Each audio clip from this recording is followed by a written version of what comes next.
Hydroponics actually होता क्या है? सिंपल भाषा में हाइड्रोपोनिक्स एक तो ग्रीक वर्ड है पहले, हाँ, और ग्रीक वर्ड होने के साथ साथ इसका मीनिंग आता है कि ग्रोइंग प्लांट्स इन वाटर, मतलब सिंपली हम अगर प्लांट को पानी में ग्रो करें तो उसको बोला जाएगा हाइड्रोपोनिक्स। मतलब एक्चुअली द मीनिंग है कि सॉइल के बिना, हम एक्चुअली प्लांट सब सॉइल में ही ग्रो किया जाता है, पर सॉइल के बिना अगर हम सिर्फ पानी में प्लांट को ग्रो करें उसी चीज को बोला जाता है हाइड्रोपोनिक्स। ये कोई भी ऐसा कोई हेवी टर्म नहीं है जो हम समझ नहीं सकते, बहुत ही इजी टर्म है। एक्चुअली देखिए, प्लांट को जो भी न्यूट्रिएंट्स की जरूरत होती है वो प्लांट अपना सॉइल से डिराइव करते हैं। तो ये जो हम लोग फोटोसिंथेसिस का प्रोसेस, ये में अगर हम सिंपल वर्ड्स में बोले कि फोटोसिंथेसिस के प्रोसेस में जब हम जाएंगे तब प्लांट एक्चुअली यूज क्या करता है, एक तो है सनलाइट वो यूज करते हैं, दूसरा की है वो क्लोरोफिल यूज करते हैं, और तीसरा वो यूज करते हैं वाटर। ओके, तो अगर हम पूरा मतलब फोटोसिंथेसिस के प्रोसेस को लिखे कि C6CO2 plus 6H2O gives that C6H12O6 plus 6O2। तो ये जो प्लांट एक्चुअली वाटर और कार्बन डाइऑक्साइड यूज करके in the presence of sunlight produce करते हैं ग्लूकोज। तो ये जो वाटर प्लांट यूज करते हैं उसी वाटर में से सारा मिनरल्स उस वाटर से वो लेते हैं। तो वो वाटर एक्चुअली सॉइल से वो ड्राइव करते हैं और सॉइल में जो सारा मिनरल होता है वो वाटर के थ्रू प्लांट के बॉडी में घुसता है। तो this one is very important कि हम लोग एक्चुअली प्लांट को सॉइल की कोई जरूरत नहीं, मतलब मिट्टी की कोई जरूरत नहीं होती है, उसको सिर्फ मिनरल्स की जरूरत होती है जो वो मिट्टी में से वाटर के थ्रू ड्राइव करते हैं। तो इसलिए कुछ साइंटिस्ट ने सोचा कि क्यों ना हम प्लांट्स को वाटर में ही कल्टीवेट करें विदाउट सॉइल। क्यों ऐसा सोचा वो हम पढ़ेंगे डिसएडवांटेजेस ऑफ हाइड्रोपोनिक्स में। क्योंकि उन्होंने ऐसा सोचा क्योंकि अगर सॉइल रहेंगे तो बहुत वीडिंग भी होता है, जैसे कि वीड्स भी होता है जो अलग, मतलब उसका जो कॉम्पिटेंस करते हैं प्लांट्स के साथ और उसका जो न्यूट्रिएंट होता है उसका कॉम्पिटेंस आ जाता है, उसका फूड का कॉम्पिटेंस आ जाता है, वीड्स के थ्रू प्लांट्स का शेल्टर का कॉम्पिटेंस आ जाता है। तो सब कुछ वीडिंग के थ्रू ऐसा होता है। उसके बाद अगर हम जाएंगे कि प्लांट्स को क्यों इस प्रोसेस दैट इज हाइड्रोपोनिक्स में क्यों लाया गया है, उसका डिसएडवांटेजेस भी बहुत सारा है। जैसे कि सॉइल में बहुत सारे पैथोजेंस भी रहते हैं, कभी कभी सॉइल इनफर्टाइल होते हैं, उसमें कोई मिनरल्स नहीं रहते जिसके वजह से प्लांट्स को बहुत तकलीफ हो सकती है। इसलिए अगर हम हाइड्रोपोनिक्स का प्रोसेस यूज करें और वाटर में ही अपना प्लांट्स के लिए मिनरल्स मिला दे जो उसको जरूरत है और उस वाटर को प्लांट को प्रोवाइड करें तो प्लांट आराम से उस वाटर में ग्रो कर सकते हैं। This is the only process of known as hydroponics, that is it is a Greek word means growing plants in water. So in simple words, growing plants without soil is only known as hydroponics। ये कोई भी ऐसा heavy term नहीं है। तो मैंने यहाँ पे आप लोग के लिए एक डेफिनेशन प्रिपेयर किया क्योंकि हम जो समझते हैं वो तो हम एग्जामिनेशन में जाकर लिख नहीं सकते, हमको डेफिनेशन एक बायोलॉजिकल टर्म और अच्छे में लिखना पड़ेगा। तो मैंने डेफिनेशन तैयार किया कि large scale cultivation of plants in water culture is known as hydroponics. Okay, and the example also I have given because exam में एग्जाम्पल लिखना बहुत ही जरूरी होता है डेफिनेशन के साथ।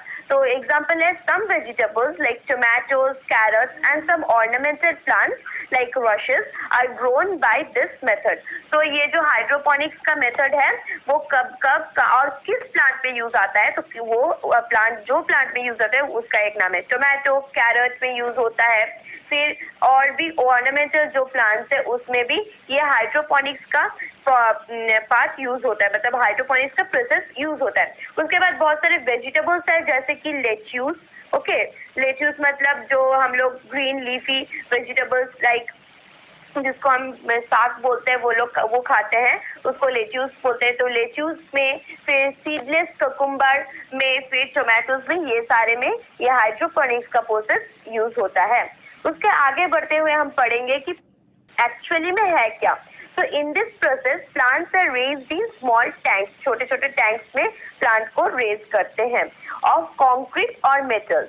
The tanks are covered by wire netting or gauze. Gauze और netting, wire netting से टैंक को कवर किया जाता है. The tanks are then filled up with water solution containing appropriate quantities of mineral elements. तो हम जो आपको बोल रहे थे कि एक वाटर सोल्यूशन रहता है और उस सोल्यूशन में appropriate quantities of minerals जो प्लांट्स को जरूरी है. अभी appropriate quantities of minerals जो प्लांट को जरूरी है वो क्या है एक्चुअली? वो है एक्चुअली आवर मिनरल एलिमेंट्स जो हमने पढ़े थे कि जो मिनरल एलिमेंट प्लांट के लिए कौन कौन से मिनरल एलिमेंट जरूरत है, जो हमने पिछले में पढ़ा था. जैसे कि हम प्लांट के लिए जरूरत है मैंगनीज, बोरॉन, जिंक, कैल्शियम, फिर ऑक्सीजन भी जरूरत है, पोटेशियम, फिर मैग्नीशियम, फास्फोरस, सल्फर. ये सारे मिनरल एलिमेंट उस न्यूट्रिएंट रिच वाटर में रहते हैं. उसके बाद उस न्यूट्रिएंट रिच वाटर को प्लांट को प्रोवाइड किया जाता है और उसमें एक अच्छा भी चीज रहता है, वो है एरेशन और सर्कुलेशन का भी चीज मेंटेन किया जाता है कि अच्छा एरेट हो, क्योंकि अगर प्लांट को अच्छा एरेशन नहीं मिलेगा तो वो वॉच नहीं कर पाए, मतलब ग्रो नहीं कर पाएगा. उसके बाद हम आते हैं कि सोल्यूशन को कैसे वो लोग जो प्रोसेस करते हैं कैसे उसको मतलब प्रिजर्व करते या रखते हैं, क्योंकि वो सड़ भी जा सकता है. तो सोल्यूशन को चेंज भी किया जाता है टाइम टू टाइम. उसके बाद उसका पीएच भी चेक किया जाता है और सब कुछ करेक्ट किया जाता है टाइम टू टाइम. तो इस प्रोसेस में बहुत ही आपका मेहनत लगता है कि मतलब सोल्यूशन को आपको अच्छे से प्रिपेयर करना पड़ता है, आपको चेकआउट करना पड़ता है टाइम टू टाइम कि वो ठीक है कि नहीं है, ये सब आपको देखना पड़ेगा टाइम टू टाइम.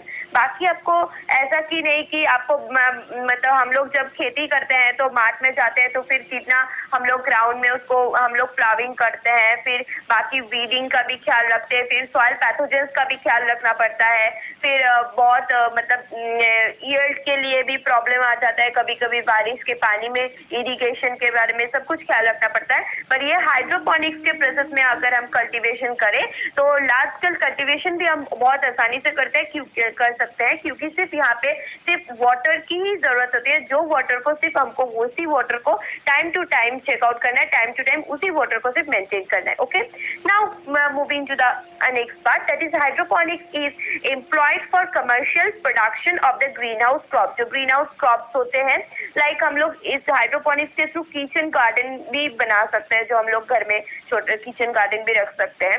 उसके बाद another modification of hydroponics is thin film growth system. तो ये thin film growth system actually है क्या?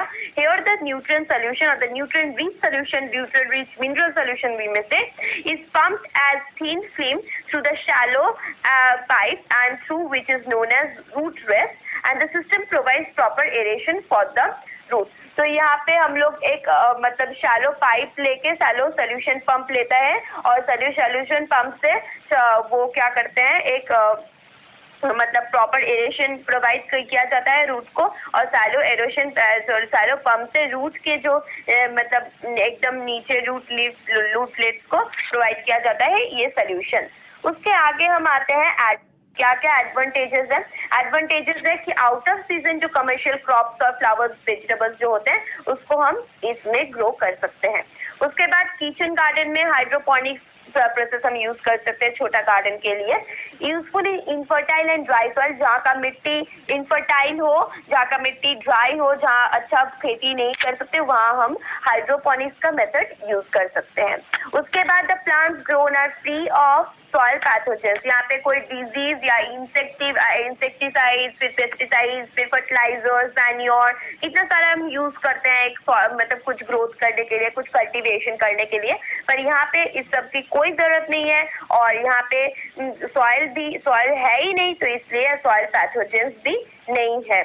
उसके बाद problems of weeding is absent. कोई वीड्स भी नहीं होंगे, कोई लेगुमिनियस प्लांट्स भी नहीं होंगे जिसके थ्रू प्लांट्स को भी मतलब हमारे प्लांट को कम्पीट करना पड़े वीड्स के साथ. तो अनवांटेड कोई भी प्लांट्स यहाँ पे नहीं होते हैं. इट गिव्स बेटर यील्ड, क्योंकि इसमें कोई प्रॉब्लम है ही नहीं, तो ये बेटर यील्ड ऑब्वियसली देंगे. क्या है, the technique involves low cost, बहुत ही कम खर्चे में आता है. उसके बाद नहीं मतलब बहुत ही ज्यादा खर्चे में आता है, सॉरी. उसके बाद इट रिक्वायर्स टेक्निकल एक्सपर्टाइज मतलब अगर हम सोल्यूशन का में ठीक से कंसेंट्रेशन ऑफ मिनरल्स ना डालें तो प्लांट को टॉक्सिसिटी भी हो सकता है। और इस नेक्स्ट पार्ट में हम टॉक्सिसिटी के बारे में भी पढ़ने वाले हैं, तो एंड तक वीडियो को देखिएगा। Chemicals used in preparation of the neutral solution often contains toxic impurities, तो उसको टॉक्सिक इम्प्योरिटीज से फ्री करने के लिए हमको टेक्निकल एक्सपर्टाइज की जरूरत है। उसके आगे हम पढ़ेंगे मिनरल टॉक्सिसिटी की। एक्चुअली मिनरल टॉक्सिसिटी होते क्या है? तो the term mineral toxicity refers to the toxic conditions in the plant body which occurs due to excess of an element और increase in the concentration of the mineral. कभी कोई mineral हम लोगों के मतलब प्लांट बॉडी में अगर बढ़ जाते हैं तो उसको बोलते हैं मिनरल टॉक्सिसिटी। हर मिनरल का मतलब जो टॉक्सिसिटी लेवल होता है वो प्लांट और प्लांट में डिफर करता है। जैसे कि सोयाबीन में मैंगनीज का टॉक्सिक कंडीशन 600 mg पर ग्राम से अगर ज्यादा हो गया तो ये पूरा इसका टॉक्सिक कंडीशन बन जाएगा सोयाबीन के लिए। बट सनफ्लावर के लिए ये टॉक्सिक कंडीशन नहीं है। और सनफ्लावर के लिए टॉक्सिक कंडीशन कब होगा? जब 5300 mg पर ग्राम वो होगा, तब वो सनफ्लावर के लिए टॉक्सिक कंडीशन बन जाएगा। उसके बाद मैंगनीज का जो टॉक्सिक कंडीशन है वो लीड करते हैं कि डेफिशिएंसी ऑफ आयरन भी हो जाते हैं, मैग्नीशियम कैल्शियम सब हो जाते हैं। उसके बाद बहुत सारे फैक्टर्स हैं जो ये टॉक्सिसिटी मेंटेन करते हैं, जैसे कि हेवी मेटल ज्यादा टॉक्सिक है। उसके बाद सब अलग अलग मेटल के अलग अलग टॉक्सिक कंडीशंस होते हैं।